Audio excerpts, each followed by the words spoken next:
There we go. SEEP, how you doing, mate? Yeah, good, all good. Feeling good after that, or are you feeling pretty grounded? It's only Burnley, or what's your initial I think thoughts and I think a feelings? bit of both, really. I think we've played plenty of games this season with only being someone like Fulham and Palace, and we've not got the result. So I think the good thing was the result and the performance was both there.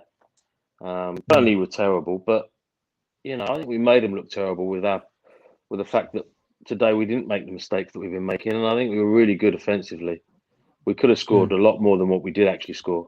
So it's good. It's good that we're back confidence wise. I think the second half at West Ham helped, and the midweek game helped, and the start today. Maybe I listened to Roy Keane and Jamie Redknapp. What did they say?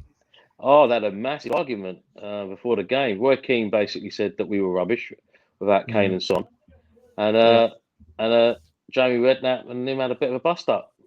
So it was quite So he reckons funny. we're okay without them? No, I think he just said that we had some good players anyway. I think they both had their points, but Roy Keane was like, Spurs haven't got any good players apart from Kane and Son. I've yet to hear a Roy Keane comment that isn't polarised. You know what I mean? Yeah, I think he's become a bit of a parody, isn't he? Yeah, a parody of himself. He's starting to become this, he just this totally, abrasive character that's there to sort of, divide opinion. So. But does he have a point though? Because I actually thought that there was a good team performance today. I thought everyone looked good, and actually, surprisingly, I think Kane and Son were probably looking the most jaded. I think he's got a point in that the team isn't. We've got some very good players, but we've got some very average players, and I mean, any team that has some players like Kane and Son are going to miss them when they're not in a team. Of course they are. But I think some of our players are poor and have been poor for a while. I've been worried about Hugo for a while now.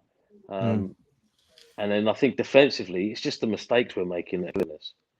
And I think that shows when Jose keeps changing the team, because we do make a lot of mistakes. What I don't understand is why he doesn't play Toby. I know. I don't understand that. I mean, he dropped him after, I think it was the Arsenal game. He had a brilliant performance, Toby's our best defender, and by a mile, not even close, is it? And when Toby plays, and Davinson plays next to him, Davinson plays better. Yeah, exactly. Yeah, he does. Because I think Toby talks his communication. The other thing is that I think it frees Davinson to just be what he is, which is he's very physical, very quick. He's a good one-on-one defender, but he's not a great footballer. No. And also, I don't know. I could be wrong on this, but I mean, Poch used to use him in a 3 with Toby and Jan a lot. I'd have to check the stat. I'd have to check how many times he did that. To be fair, he used Davinson. If I remember rightly, Poch went out with Toby, and Toby didn't play for a while. That's right, he did. Yeah. And he used Davinson. I mean, Davinson's he's a very good one-on-one defender. He's quick, he's strong, he's good in the air. But he's unfortunately not a very good footballer. Yeah, I know. And also the thing that gets me about, tell me if I'm wrong about Sanchez on this, but like a better player would get there and wouldn't even have to go to ground, but he's doing these like dynamic sliding tackles and stuff, whereas like a better player would just take their time and like usher them, away. Yeah. But I just think he's better with Toby, and I don't see why Toby doesn't play every league game.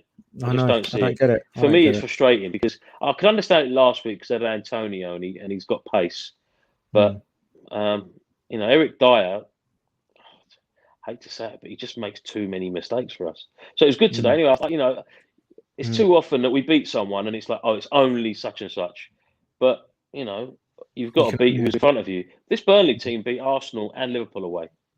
They're not. That wasn't that team. They didn't have Wood, and they didn't have. Who's the other guy that plays up front for them with Wood? Yeah, I can't remember. Yeah, but they were doing the business a few weeks ago, but now they're looking like typical Burnley now. Yeah, I mean they're a physical team. So, but yeah, it was good. It was good. It's nice to be able to think I can watch Match of the Day tonight. It's been a while.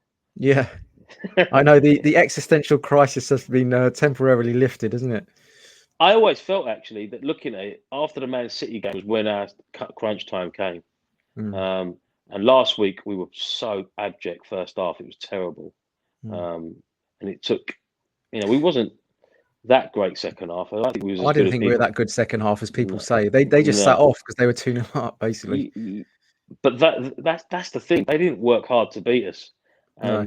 and that's what's been frustrating is that we've dropped points against teams that, you know, the likes of Liverpool and Man United, Liverpool, Man City, those games, even the Liverpool games, Liverpool didn't play well to beat us twice. It's been proven that Liverpool Yeah, have I been know. poor They were there for the taking both times. That's what's so frustrating. both times, and I think that Liverpool game, it's really the biggest games of our season. I think the West Ham game really affected Jose in that he got scared. The home game The or home game, the home the game. 3-0 up, yeah. The 3-0 up back to 3-0. I think he got scared because we were so, he thought, oh, I can't trust this team to defend. And then the Liverpool game, that was pivotal. We was top of the league that day. Yeah, we could have, if Kane gets that header in, we top of the league. That was a sliding doors moment. That exactly that, and even a draw, we still would have been top going into the Leicester game.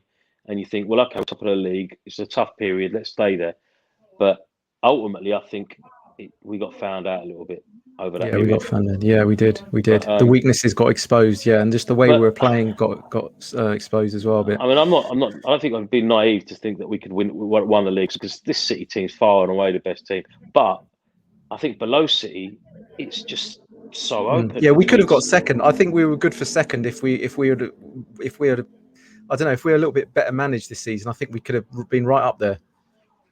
Yeah, it's yeah, that's what's frustrating, and I think the squad has been found out a little bit as well because we've got a few very good. We've got some outstanding players. Don't get me wrong. I think Ndombele is so a breath of fresh air. That boy, isn't he? But for ages, I've been screaming to play him, Pierre, and Dele because I think that really could work because Dele. The thing with Dele is that people got a little bit of tunnel vision. Dele's not been good for a while.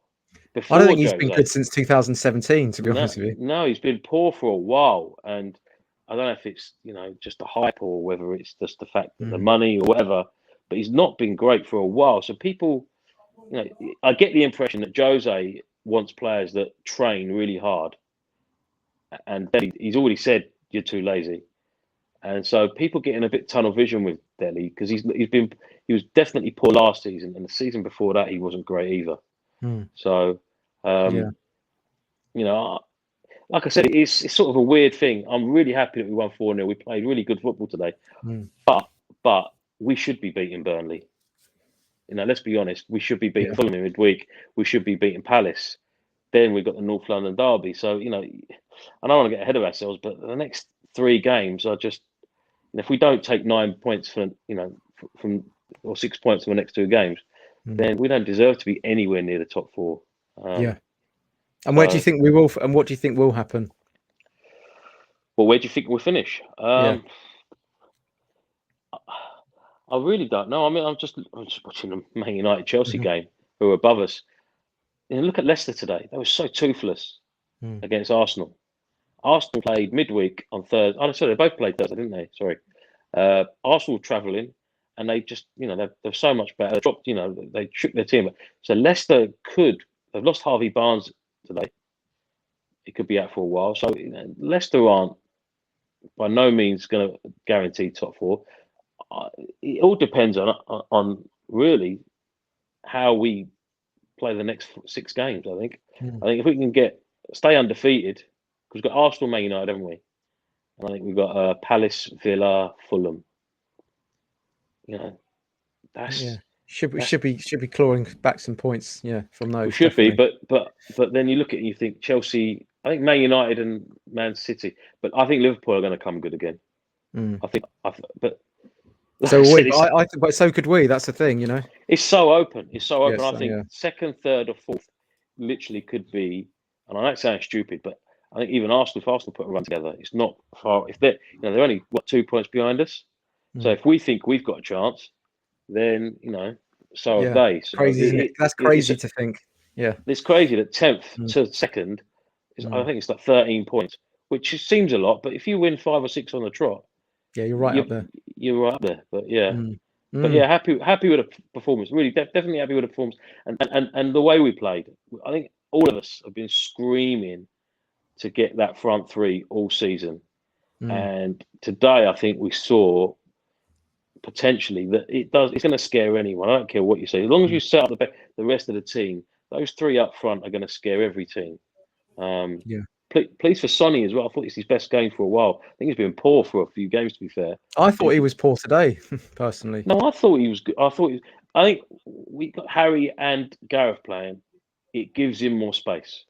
If you're another team, you think, right, double up on Kane, double up on Son, you stop Spurs.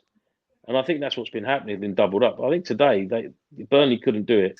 And I thought he played quite well, to be fair. I thought he was I think even a bad Son game is good, but I think just compared to Son at his peak, I think he looks a bit jaded, if I'm being honest. Yeah, He has done for about 3 or 4 games now. I think he's definitely starting to look like he's running low. Which is why I was surprised the other week when he started away in Europe. I was surprised by that. Why they started him, I didn't understand that. And that sort of kills, Vinicius as well, doesn't it? Yeah, you could see when he come on, he was a bit down in the dumps. But anyway, No, I mean it's like you said, it's wide open in the league. A lot of things can happen.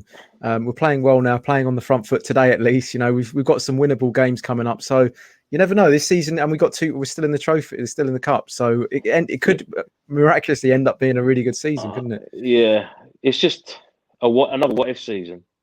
That's what another what if season, and that's the most frustrating thing is that I don't think the teams above us who are above us now are better than us and are playing better than us. It's just we seem to have given teams don't have to work hard to beat us. That's what's frustrating. Yeah. You look at everyone's going like Chelsea and a turnaround. I mean, they beat us 1-0, but what did they do to beat us? Well, they were running rings around us and they weren't even trying. That's the worrying thing. I don't think they were running rings around. I just think that they had a lot of the ball. We gave them a lot of the ball. And if you look at it, really, they didn't create a lot of chances. And then Vinicius really's got to score, the header in the last couple of minutes. So even when we've played our most terrible, we should have nicked something. That's what I'm saying. So frustrating that there's a lot of what ifs, but we'll see. There's a long way to go still. I mean, last 10 games of the season, you never know. All right. Imagine we win the League Cup and win the Europa League. It's suddenly a good looking season, pretty again. But I don't know, man. City look pretty good. So there we go. No worries. All right, see, nice one, mate. Let's have you back on at some point. All right, take care, mate. Take care. Bye. Cheers, mate.